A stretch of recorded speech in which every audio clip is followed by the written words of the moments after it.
랜순왕이 저번에 10월에 삼성동 가서 치킨 네. 먹었잖아요. 예. 그게 괜히 그런 건 아니고 파트너가 필요한데 지금 준비된 파트너는 현대차밖에 없거든요. 로봇과 지금 같이 하잖아요. 자율주행을. 블랙엘 B200 요거 5만 장. 근데 사실 5만 장은 엄청 큰 규모예요. 그 테슬라 같은 경우가 기존의 엔비디아 H100, H200으로 한 달에 한 번씩 재학습을 한대요. 블랙엘 네. 현대차가 보면 일주일에 한 번씩 할 수가 있다고.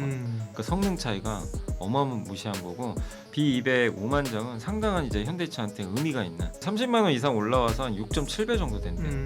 엔비디아랑 이런 이제 자율주행 쪽에 대한 성과가 만약에 나오면 넘는 거죠.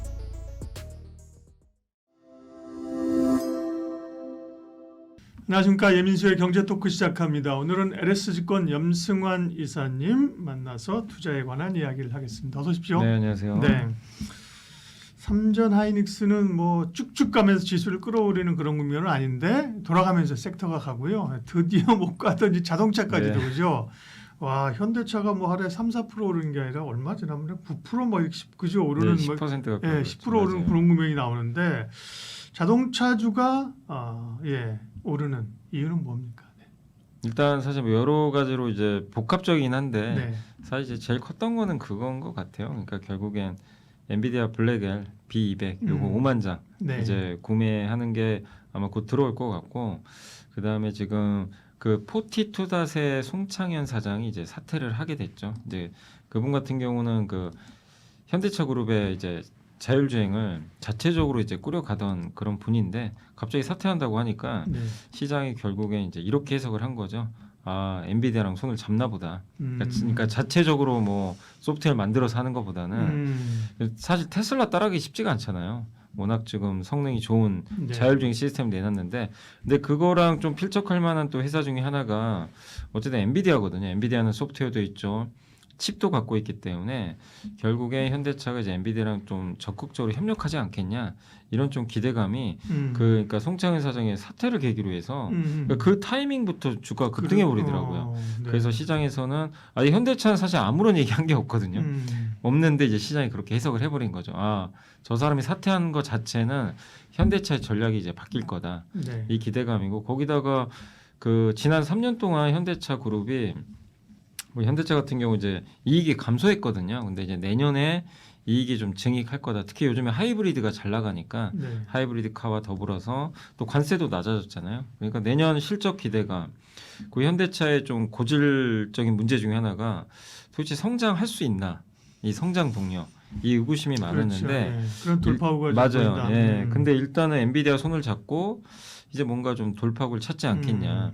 이런 이제 기대감이 그래서 네. 아마 10% 가까이 이렇게 좀 올렸던 그러니까요. 것 같아요. 그러니까 어쨌든 자동차 뭐 전기차라든지 관세 뭐 이것만 가지고선 사실 이렇게 네. 뭔가 붐업시키기 어려웠는데 어렵죠. 뭔가 새로운 그죠 뭐 재료라고 해야 네. 되나 이벤트 이슈가 하나 이제 붙어서 기대감으로 가는 거잖아요. 사실 그죠, 처음에 주가가 지금은. 갈 때는요, 네, 그죠? 맞습니다. 실적은 그 다음에 확인하는 거고. 그러면 본질적인 뭐 차량의 판매 대수라든지 전기차에서 여전히 허들 이런 걸 생각하면 못 가는데 결국은 이제 엔비디아하고 손을 잡는다. 엔비디아의 칩을 받아서 이 받는 데가 삼성 하이닉스 그다음에 현대차 또 네이버 이런 데잖아요. 그죠? 네네네. 네. 그럼 현대차는 이거 받아서 뭘 하겠다는 거예요, 앞으로. 근데 이게 5만 장이면 네. 뭐 그렇게 이게 우리가 좀 체감적으로 도대체 5만 장이 어느 정도인지 진짜 명확하진 않잖아요. 네. 이게 막 대규모인지 적은 건지 네. 왜냐면 막 그 몇백만 장 얘기도 나오다 보니까 그러니까요. 네. 근데 사실 5만 장은 엄청 큰 규모예요. 금액 곱하면 우리가 네. 놀라겠지, 그죠? 네. 근데 실제로 이제 한번 보시면 음. 엔비디아 블랙엘 이제 GPU 5만 장이 할 수 있는 일이 그 테슬라 같은 경우가 기존의 엔비디아 H100, H200으로 이걸 학습을 했을 때 한 달에 한 번씩 재학습을 한대요. 근데 이제 이게 B200으로 하잖아요. 블랙엘 네. 현대차가 되면 일주일에 한 번씩 할 수가 있다고 합니다. 그러니까 성능 차이가 어마무시한 거고 사실 이제 이 엔비디아 GPU 규모는 5만 장이면요. 전 세계 자동차 회사 중에 테슬라 다음으로 많아요. 그러니까 이제 충분히 자율주행 학습을 할 수 있고 요게 보니까 한 보고서 보니까 이제 이 정도 5만 정을 할 수 있는 게 우리 서울시 있잖아요. 네. 서울시 전체 실시간 교통 관리할 수가 있대요. 음. 요 GPU 요 5만 장이 있으면 다 컨트롤이 가능하다고 합니다. 지금 서울시의 그 교통 뭐 관제센터 이런 데가 있겠죠. 그거 네. 하려고 뭐 얼마나 많은 노력과 네. 그 비용이 지금 들어가 구축이 돼 있겠어요, 네. 그죠? 예. 근데 그 정도 급이라는 거죠. 한 번에 이걸 할 수가 있다는 거죠. 음. 그래서 이게 또 성능 면에서 현존 슈퍼컴퓨터의 한 30배 정도 된대요. 예. 예, 이 규모가. 그러니까 5만 장이 결국 우리가 생각했을 때는 이게 도대체 감은 명확하게 안 오지만 방금 말씀드린 대로 자율주행 시대에 있어서 테슬라를 추격할 수 있는 뭔가 기반이 될 수 있는 확실한 그런 하드웨어는 맞아요. 이걸 이제 네. 이걸 가지고 얼마나 잘 학습하냐의 문제인데 소프트웨어죠. 예, 그죠? 근데 그 소프트웨어도 이제 엔비디아랑 협력을 하게 되면 또 다른 문제가 생길 거고 엔비디아는 그 시스템도 갖고 있거든요. 그러니까 테슬라는 수많은 차들이 그냥 돌아다니면서 데이터를 계속 쌓잖아요. 근데 이거를 당장 하긴 어려우니까 엔비디아는 가상 공간을 아예 만들어 놨어요. 여기 들어와서 그냥 같이 테스트하자. 그러니까 그런 가상 공간에서 자율주행 테스트를 해서 그걸 최적화 시키겠다는 거죠. 그리고 칩도 있고 하니까 그래서 엔비디아 손을 잡고 이 5만 장 소프트웨어까지 같이 해서 협력을 하게 되면 뭐 저는 엔비디아도 윈윈할 수 있다고 봐요. 그렇죠. 엔비디아도 필요한 거죠. 현대차 그죠, 같은 맞아요. 그런 새로운 수요를 만들어주고 판을 깔아주면서 또 수요가 챙기는 거잖아요. 맞아요. 그죠? 네. 예, 그러니까 테슬라는 네. 자기 혼자 다 하니까 엔비디아가 들어가기 좀 쉽지 않아요. 맞아요. 네. 옛날에 보니까 원래 엔비디아랑 처음에 했다가 중국 업체랑 이제 하게 됐고, 근데 중국도 이제 자기가 알아서 한다고 나가버리고. 그럼 사실 엔비디아도 제가 젠순항이 저번에 10월에 삼성동 가서 치킨 네. 먹었잖아요. 예.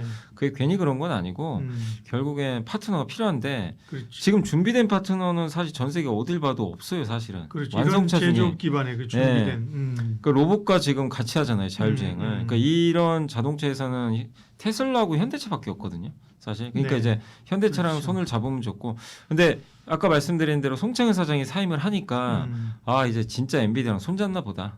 예, 이걸 이제 시장이 인지를 하고 지금 주가 올라가고 있다. 그래서 이번에 엔비디아 네. 블랙엘 B200 5만 장은 상당한 이제 현대차한테 의미가 있는 이것 때문에 저는 좀 주가가 크게 올라갔다 이렇게 보고 있고 이게 네. 자율주행만 하는 게 아니라 로봇도 같이 할 거거든요. 예, 그 모멘텀을 그렇죠. 받는 것 같습니다.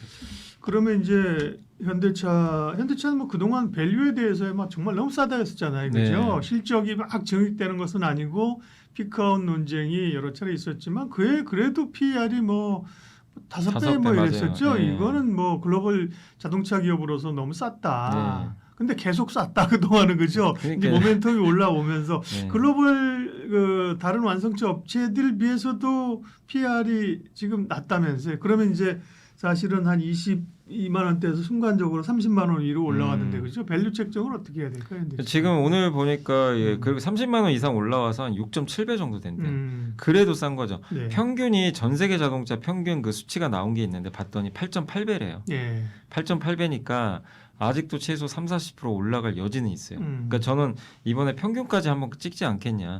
도요타하고 혼다가 10배 넘거든요. 네.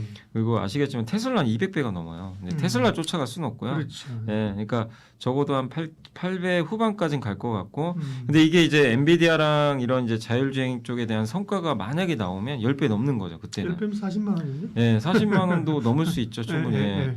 그러니까 지금 얼마나 우리가 싸다는 걸 사실 순이익은요 테슬라보다 더 많아요. 현대차가 순이익이. 근데 테슬라가 우리 한국 돈으로 계산해 보니까 시총으로 계산하니까 2,000조가 넘더라고요.